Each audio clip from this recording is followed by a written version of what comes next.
please come to that session. Now, the next session, if the panelists would come out, I'm very excited about the session on robotics. It's really a very strong group here. John Markoff, who doesn't need much introduction, one of the great journalists about science and tech in the world. Rodney Brooks, a legendary roboticist who, started iRobot, and now he's got Rethink Robotics, which he'll tell us a lot about, and is doing quite dramatic things that will have impacts that are quite unpredictable, I believe. And then Andy McAfee, another good friend who's at MIT and just a great thinker about a lot of tech issues. So the three of them together, I know, are going to make a great panel. Thank you, David. So, our topic here is, where's my robot? And I actually think the topic should be, where isn't my robot? Because if you start to look, they're everywhere. And, Google's cars have now driven 300,000 miles without accident. I don't know if you know, but Volvo is going to have a self-driving car that will drive under 30 kilometers an hour in the market in 2014. And probably they won't be alone. Microsoft's Kinect, which was designed for the living room, has been seized on by the robotics industry, giving them higher quality and lower cost vision. Robots in the form of drones blanket the skies above Iraq and Afghanistan, and possibly soon the United States. Robots are used routinely in surgery. So I want to begin by just giving two quick snapshots from my reporting during the year. And I went to the Netherlands because I was looking for a consumer product that was being made by robots. And I found an almost completely lights out factory at Philips. Philips was about to move the high end of their shaver product line to China. And instead, they bought 128 US-made robots by Adept. And they now have a line that is almost lights out. 128 robots. They move at 2-second intervals, capacity of about 15 million shavers a year. And they make this thing out of an ensemble of small products. And it just blew away my notion that robots can't do dexterous things forever, basically. At the very end of the line, there are 8 women. They do the QA step at the very end. They listen to the shaver to see that that's a very good way to sort of make sure it's complete. So that sort of really reset my notion of what can be made by machine right now with last generation technology. And then in Fremont, Flextronics has a manufacturing line that makes solar panels. They make almost as many as a very labor-intensive factory they also have in Asia. And I walked in, and on the wall, there's a sign that says, "Bringing jobs and manufacturing back to California." And I looked really carefully, and I maybe counted 8 people on the line in that shift. And so, is it a good news, bad news kind of thing? And so the question is, obviously robots are increasingly a part of our society. The question is, what does it mean? And I'm particularly struck by the current rate of change. And I wanted to start by asking Rod, who both founded iRobot and Rethink Robotics, sort of about the consequence of moving between the Roomba generation and the Baxter generation of robots. What's different in the two eras that matters? Well, the Roomba was the first cheap mass market robot. That was a big thing. But it's a special purpose robot. It just cleans the floor. There's a version of it which people use for research, but it's just mobility. Whereas Baxter, and maybe we could have the picture up on the here. That's Baxter. We just announced that. And in fact, John announced it in the New York Times on September 18th. Baxter's a robot to go into factories and do simple cases of simple tasks that people do right now that are boring. But there's 2 important things about it. One is that the software on it is set up so that a line worker, a person who doesn't even have a high school diploma, can learn to program it in less than 5 minutes and then retask it for new things all the time. And the other thing is, we're coming out with an SDK early next year so that other people can take this and program it to do all sorts of other stuff, which is not manufacturing. And I have no clue what they're going to do. I'm hoping people will do really crazy things with it and lots of different things with it. But it's meant to be a platform, and hopefully out of that will come a whole bunch of new applications.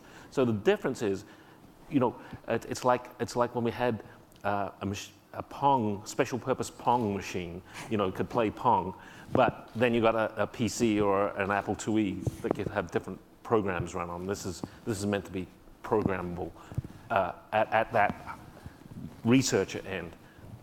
And one of the things, the first things that obviously jumps out about you is Baxter has a face. Yeah. Why does Baxter have a face? Baxter has a face so that you can tell what it's up to without having to have icons or language apart from the eyes.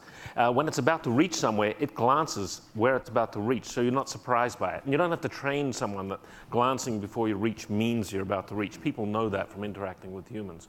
And then when it's confused, it looks puzzled. When you go up and you grab its arms, that's how you program it, the eyes move down to the side and you get various icons on the screen and you interact to give it some task. But I want to make, just in case I was confusing in what I said, there's two different ways of programming. One is by regular workers in the factory, and then developers who are going to use it for other stuff.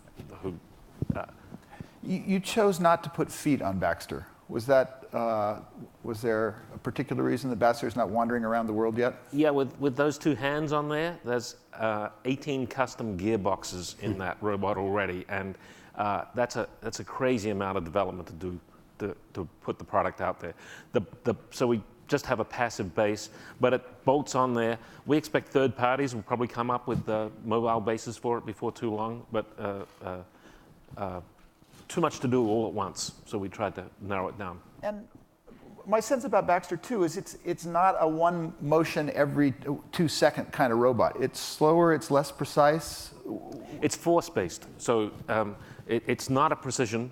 In fact, we had it in a little plastics factory somewhere, and someone came up and one of our engineers moved the robot 3 inches, and the owner of the factory was, oh no, now we have to reprogram it, but it just kept doing its task because it's not based on precise precision. Whereas those robots that you saw in Philips were, and you said they were dexterous, but it was careful dexterity. Yeah. It was programmed by hand over probably months of programming. Well, one of the things I didn't say is, what's the difference between an iPhone manufacturing plant, which is largely made by humans, and a shaver manufacturing plant? The shavers only change about once every half decade, and so you can invest the money in that programming and getting back. In the iPhone factory, from what I understand, if you're changing models every it's worse. months. It's worse than that in the iPhone factory. They're changing components. Component suppliers come and go, and the shape of the components changes, even in the same run. And what about adding Baxter-style flexibility to those older generation robots? Is that, can you see a convergence of? The current industrial robots that are out there are, the customers are pulling it to be more flexible. But I was with one of the major suppliers the other week, and they said, we're hearing some of the customers wanting to do tasks they're only doing the same task for 4 months at a time. We're going after small customers who only do a task for an hour at a time. So there's a bit of a gap yet. And commercialization is in the spring or early next year? What sort of, in terms of when they're out there in the real world? And They'll be out there this year. Yeah. This year. Okay. Yeah. Okay. And they're made in the US. And they're made in the U.S., right? And okay, so you were Heartland. And $25,000 for that configuration. Yeah. You were Heartland, which I thought was a great name. You became Rethink. Why did you change your name late in the game? Our customers thought we were maybe making fun of them. Interesting. Okay. Didn't occur to us. Feedback. Okay. So Andrew and Eric Brynildson wrote this book, a provocative book called Race Against the Machine. And the conventional wisdom on the automation debate is that technology always creates more jobs than it displaces. You came out with this book. What's been the reaction from the mainstream economics community to Race Against the Machine? And could you sort of give a short synopsis of what you guys set out to say? Yeah, so we set out to say basically that technology is accelerating. That's the theme of Techonomy. I think everyone here believes that. We do as well. The point we tried to stress in the book, though, is as technology races ahead, it is leaving a lot of workers behind. And that's a trend that I fully expect to see continue. I wrote the book with Eric Brynildson, who we heard from earlier today. I'm only going to speak for myself because I don't want to put words in Eric's mouth. I think when it comes to the impact of technology on the labor force, we ain't seen nothing yet. We're just on the other side of a tipping point where computers and robots and hardware and software are doing things that used to be honestly the domain of science fiction. That's going to have a lot of wonderful consequences for our society and our economy. It's going to have some very, very challenging consequences for the labor force, and particularly for the less skilled, less educated workers, of whom there are a lot in the States and all over the world. So you ask about the debates that sprang up in the wake of the book. We have wonderful debates and conversations, particularly with our economist colleagues. And the weird pattern that I've noticed is that the better they're trained, the more classically they're trained, the better economists they are, the less likely they are to believe what I've just said. Because they actually, economists have a name for what I've just been articulating. It's called the lump of labor fallacy. The idea that as we automate something, that takes up that part of labor and that humans are displaced permanently. A number of pretty smart people have warned about technological displacement. John Maynard Keynes did it in 1930. We haven't had it yet. We've always found new uses for labor as technology comes along. What I think is different this time, and I think this time is actually really different, is that I see technology encroaching into human skills and abilities that have never, ever been the case before. So you mentioned dexterity, we see locomotion, we see mobility, you talk about the Kinect, the ability to sense the world. If you drive the Google car, you see a lot of those abilities put together. In the purely mental domain, we now have computers that can translate between human languages with decent fidelity, that can automatically write prose, that can understand our speech and produce speech. When you combine that with Watson, which is another very general purpose kind of Q&A knowledge retrieval technology, I start to see a lot of what a human being offers to the workforce being encroached on by digital technology. And just like no one at any wage now gets paid to add up long columns of numbers because computers are just flat better at that, when the digital technology becomes better,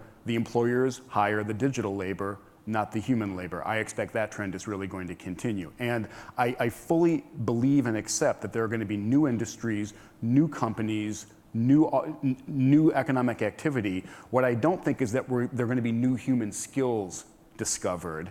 And the current body of human skills is being encroached on quite quickly. So when you put that argument to the economists, do you change any minds? Unclear yet. Because history is on the side of the job optimists. We've been talking about technology and encroachment for 200 years. We've had waves of incredibly powerful technology. So the argument from history is a really calming argument. I just don't take any confidence from it these days because the recent economic trends are pointing in a pretty different direction. And when I look into the future, again, we ain't seen nothing yet. You mentioned the sign that you saw about bringing manufacturing and jobs back to California. What I see going on is a decoupling of those two trends, where there's a lot of economic activity that doesn't need a lot of good old-fashioned labor activity. So what does it look like then? Well, let's go backwards first. Let's look at our last slow recovery. Yeah. Do you believe that automation has played a role in the slowness of the? Yeah. And are you alone in that? No, we're not alone in that. And the longer the conversation goes on, the more consensus we hear that automation and technology is one of the factors. So I don't feel alone in making that argument. There are two flavors of the argument, though. One is that we're going through a transition period like we've gone through before with the electrification, with the automation of agriculture, long, painful transition period, after which we're going to resume an economy of something like full employment. I find that the optimistic view. I don't share that view. Okay. But there's pretty broad agreement that this recovery that we've been through and the joblessness of the current recovery has a couple of root causes. Technology is one of them. Yeah. Let's go back to the technology for a second. Rod frequently starts talks by putting his hand in a pocket and pulling out a key or a coin. And I had really hoped that Baxter would be able to do that. Where are we with respect to dexterity? Yeah, the reason I do that is because you're feeling with your fingers and you're adjusting what you're doing, and you do manipulation without any vision, and then you've pulled it out. And we don't have anything like that dexterity. If in that Philips plant you talked about, if the keys were in the same configuration every time, they could have programmed the hand to pick it up, but not the generality that we do it. So dexterity is something that actual dexterity of give a robot something that it hasn't seen before and have it do something dexterous. It's really not there. And one of the reasons, actually, if I go back to the late 80s, there were hardly any mobile robots in the world. And there were just a few papers about the idea of simultaneous localization and mapping, SLAM. That then there was lots and lots of research robots produced at a low-cost mobile platforms, and lots of researchers had them. And out of that, SLAM became a dominant research area of the 90s, and that turned into the Google car. So it was having the platform there that lots of researchers could do stuff. There hasn't been a platform for arms and hands that's low cost and safe to be around. So there hasn't been that takeoff. I'm hoping that that's one of the things people will use Baxter for and get us to dexterity. You're giving them a lot of them to students. They're going to be all over the college. They're going to be a lot of them on college campuses. Yeah, we've got a lot of orders from colleges already. Yeah. Absolutely. Because this is a tenth the price of anything they can get now. And I'll vouch as an outsider and someone who's not an investor in the company, Baxter's a really impressive technology. Think what it's trying to do. It's a $25,000 robot. So that's discretionary budget for any decent-sized manufacturing facility. You take it out of the box, you plug it into the socket, the electrical socket in the wall. Your hourly worker trains it for on the order of half an hour, and then less, and then you can get a day's work out of it. I'll vouch for almost all of that. Eric and I had the chance to go play with Baxter. Rod invited us to Rethink, and you walk up. It's humanoid. It watches you as you walk up. You grab it by these wrists, and you guide it through what you want it to do.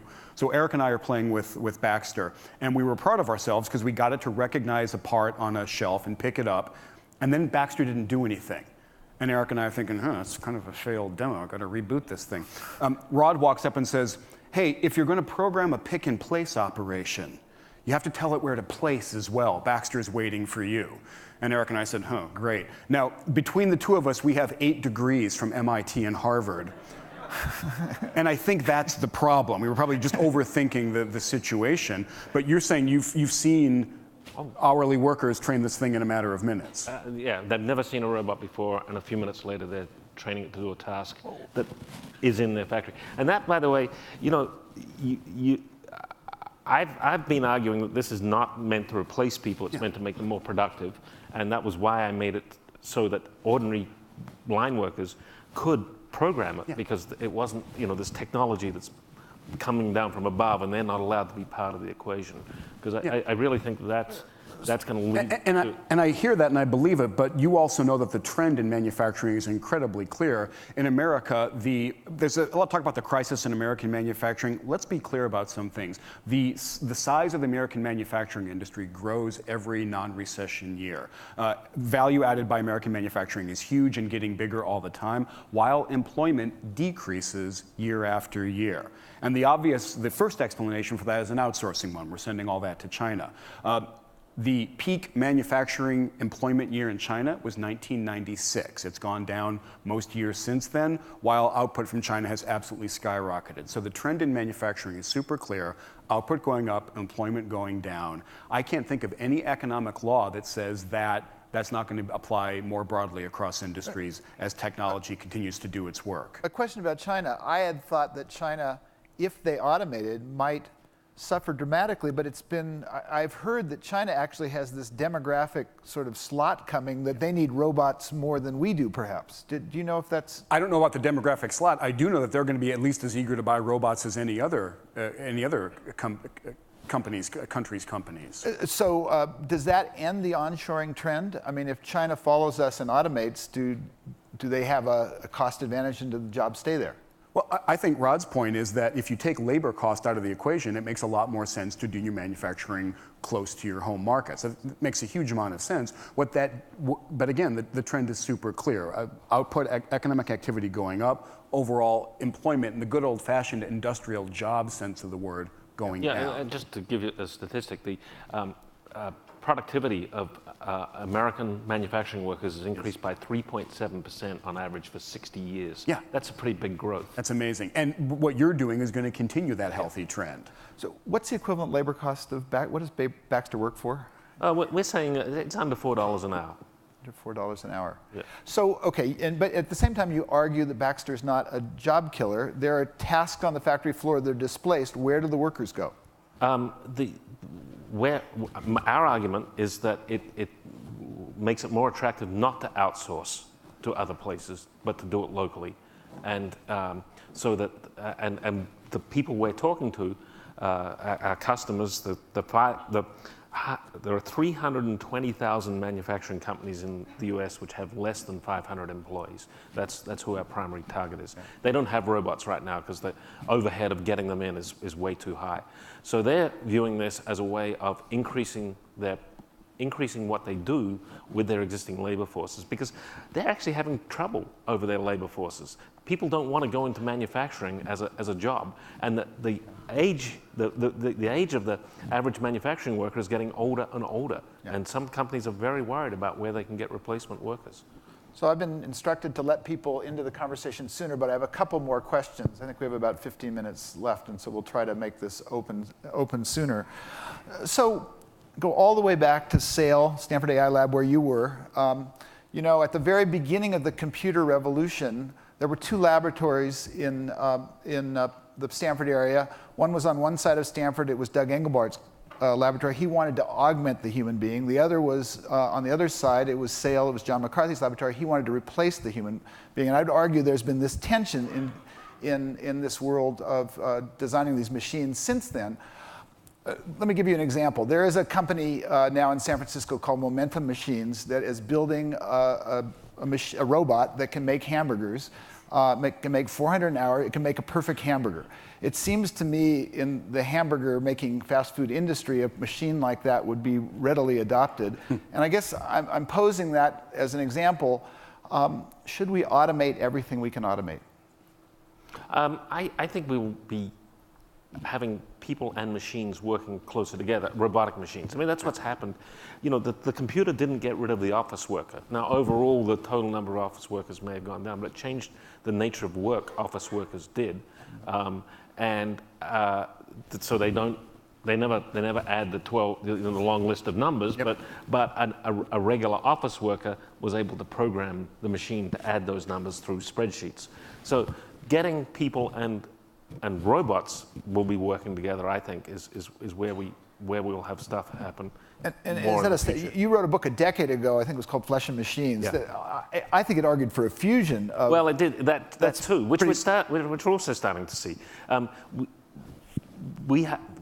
are hundreds of thousands of people walking around now with cochlear implants, direct connections to their neural system. A lot of work on eye implants. The UCSD chancellor talking about these Right. Superman eyes. A lot of work on letting quadriplegics control things through their thought process.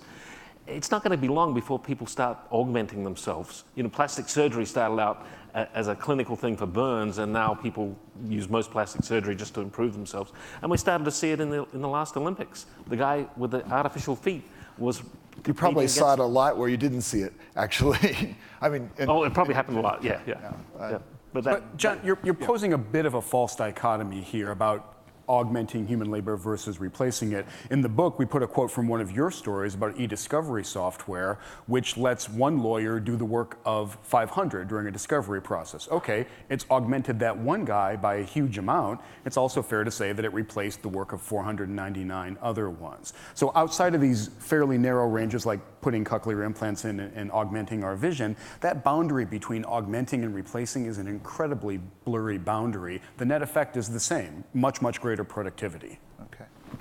Elder care, you didn't go there. I think absolutely, elder care is going to be an incredible pull on automation technology because people want to stay in their homes longer, and there's the demographics is much more older people, and this, by the way, is true in China now too. A young Chinese person now has 2 parents and 4 grandparents who don't have anyone else but that person. And so there's going to be a real pull for how technology lets people be independent longer. Yeah. And I'm hoping that someone will come up with some provocative things with Baxter for that. Okay. And this gets to the great double-edged sword of technology, is that it is going to let us improve the quality of our lives, let older people live more autonomous lives for longer. That's fantastic. And I'm as strong a techonomist as I think anyone in the room. But at the same time, what Rod and his entrepreneurial colleagues are doing is looking for expense and inefficiency out there in the economy, and they're throwing all of their intelligence and all their might at it. What that's going to mean is automation of a lot of the workforce. I don't see any other outcome here. let's try to open it up if we could and see if the audience would like to ask questions or cite a point of view. We have a couple over there. Hi, Mickey from Maya. So last year I went and studied with a bunch of researchers in China the emergence of how people use earth-moving equipment, excavators and things like that. And in America we have bobcats, those little weekend warriors that you can drive around and do landscaping. And it turns out in China they just throw 10 people at it. But 20-year-olds, 25-year-olds are buying massive excavators to move, whole buildings and dig entire things. So it's a matter of scale getting replaced, but it's wildly entrepreneurial.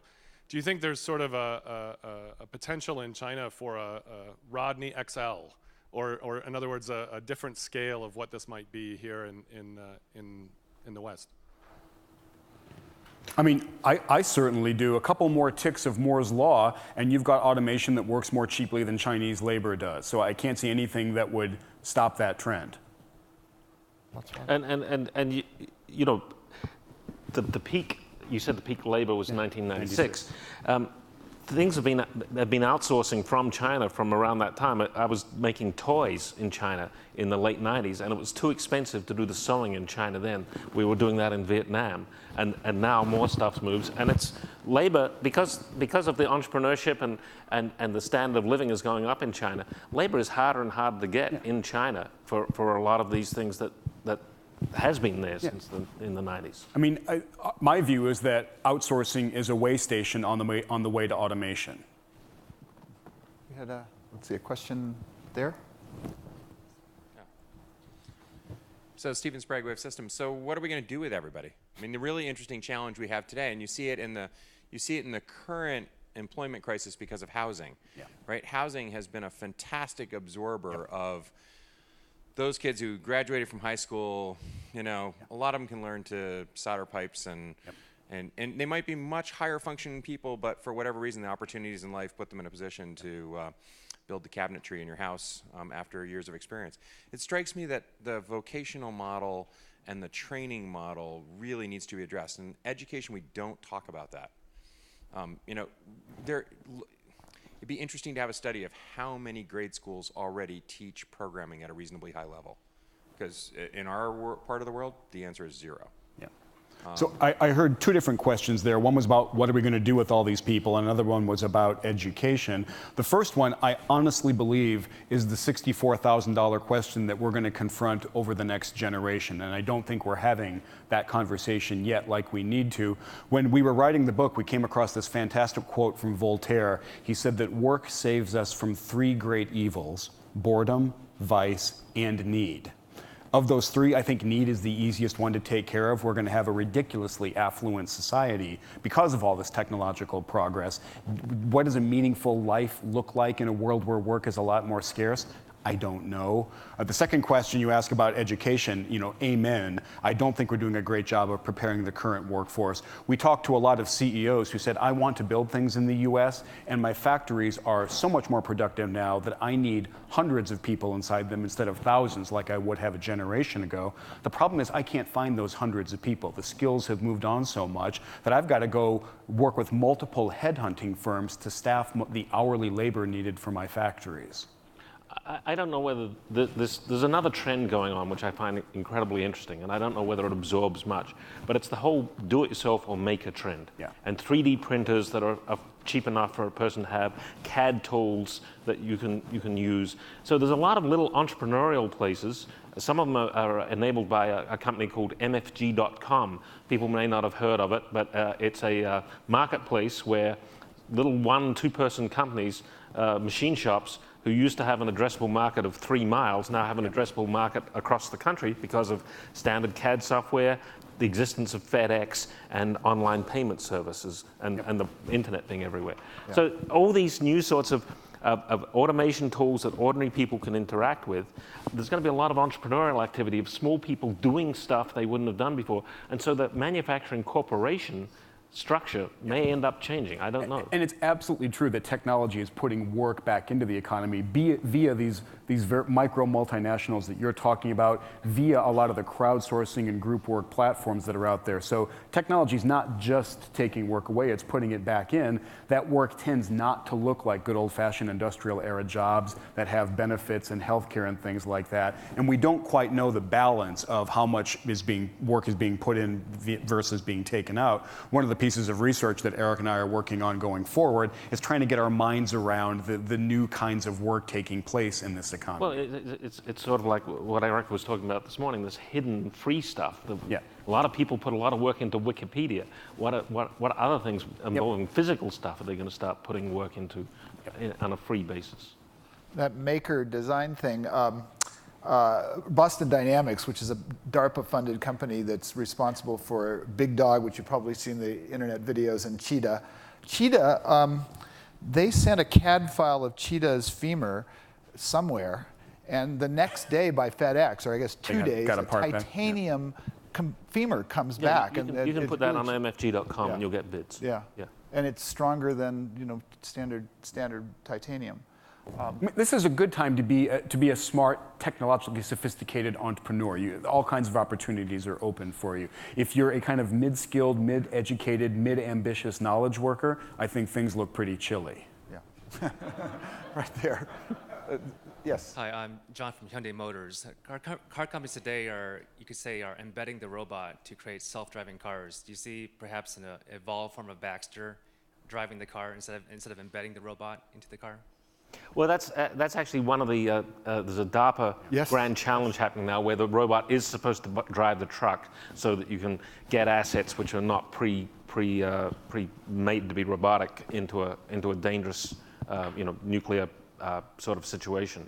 So, but I think that things are moving along so fast in the automobile space that everything will be self-driving before long. We'll have those self-driving capabilities. I mean, I got to ride in the Google car a little while back, and it went from being an absolutely terrifying experience to being a deadly boring one in less than a minute, because it drives the way you're taught to in driver's ed, and then forget about immediately afterward. I cannot believe that 20 years from now at the outside, that we error-prone, attention-starved texting humans should still be driving cars. I honestly find that ludicrous, and the legislation should be going the other way. Yeah, in fact, a good example is ABS brakes. Yeah. When they first came into the very high-end models, but they're so much better than what any person does. They're in the lowest-end models now. This foot controlling the actual brakes has gone away in the last 20 years. There's a faculty member on the Aeroastro department at MIT who used to be an F-16 fighter pilot. And she said the reason I left the military, left the Navy and went off to academia was the day that they no longer let me land my own plane on the deck of an aircraft carrier when I had to hit a button to land the plane. So absolute high end there, coming down super quickly to the rest of the economy.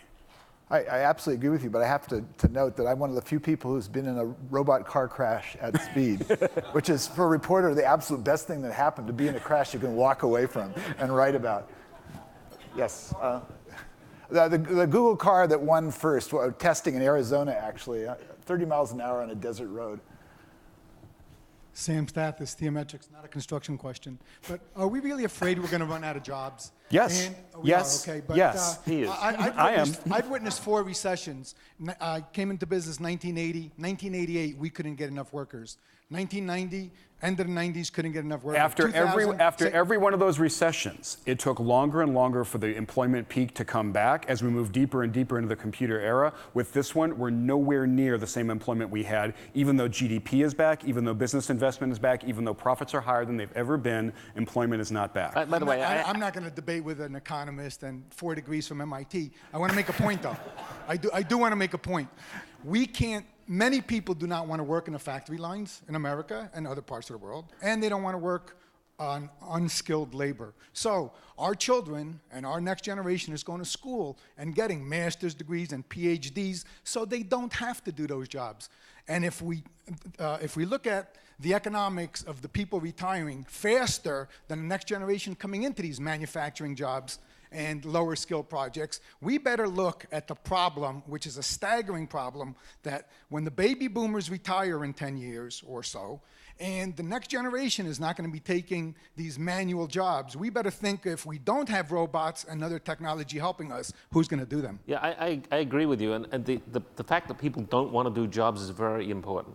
The Roomba is experiencing fantastic growth in European markets. And the fastest growing market and the biggest proportion of vacuum cleaners sold anywhere is in Spain. Spain has over 20% unemployment. You'd think some of those people would clean the houses for someone else. But no, I think it's now over a quarter of all vacuum cleaners bought in Spain are robotic vacuum cleaners.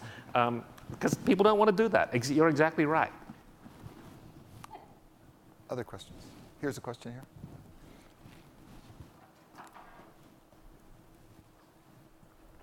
Hi, Lance Yola from Mashable. So Kurzweil was talking about the Turing test being passed in 2029. Rodney, you and I were talking about this a little bit.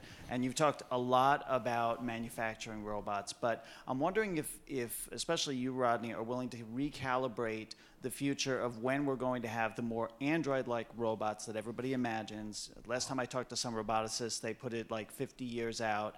But the kind that are in your house, is there some place that you and Kurzweil meet in the middle, or is that still like... Well, I don't know if Ray's still here, but Ray is going to die. I know he doesn't like to hear that. He's going to die. But I've told him that before. When I started this company, Rethink Robotics, I was not expecting to build a humanoid robot, even though I had done that in my lab for years. It turned out all the pressures conspired to make it the best form, and customers wanted it that way for various reasons. So actually, I am willing to say that there will be lots of humanoids around, because we're starting to manufacture them in vast quantities compared to the humanoid robots that have been around before. And I expect researchers will take these and use them in healthcare things.